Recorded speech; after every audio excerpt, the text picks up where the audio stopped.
प्रजा टाइम्स मध्ये आपले सर्वांचे स्वागत। संगमनेरच्या वैभवापैकी एक वैभव म्हणजे संगमनेर कृषी उत्पन्न बाजार समिती, जिची स्थापना 19/11/1959 मध्ये झाली आणि 19/6/1965 ला खरेदी विक्री व्यवहार सुरू झाले आणि बघता बघता राज्यात नंबर 1 ची कृषी उत्पन्न बाजार समिती ठरली। या सर्व गोष्टी माननीय बाळासाहेब थोरात यांच्या नेतृत्वाखाली या सर्व गोष्टी घडत होत्या। त्यानंतर आणखी बराच कायापालट झाला।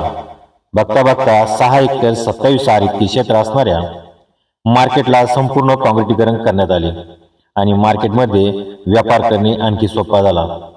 संगणकीय प्रणाली कार्यरत केली। बघता बघता व्यापारी वर्गात वाढ झाली आणि शेतकऱ्यांच्या मालाला बाजारभाव मिळायला लागला आणि शेतकरी वर्गात वाढ झाली आणि संपूर्ण बाजारपेठ फुलली आणि संगमनेर शहरासारख्या ठिकाणी मोठा रोजगार निर्माण झाला। हमाल, ट्रान्सपोर्ट, हॉटेल, दुकानदारी, कांदा भरण्यासाठी महिलांना रोजगार मिळायला लागला। या मार्केटचे वैशिष्ट्य म्हणजे शेतकऱ्यांचा माल हा विकलाच जातो, शेतकऱ्याला आपला माल परत नेण्यासाठी संधीच मिळत नाही। माल हा खरेदी केलाच जातो, म्हणून राज्यात 1 नंबरची कृषी उत्पन्न बाजार समिती ठरली आहे।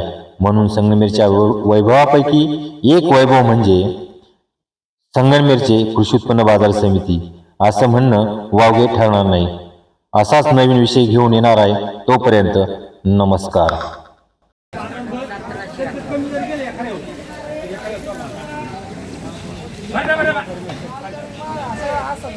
100%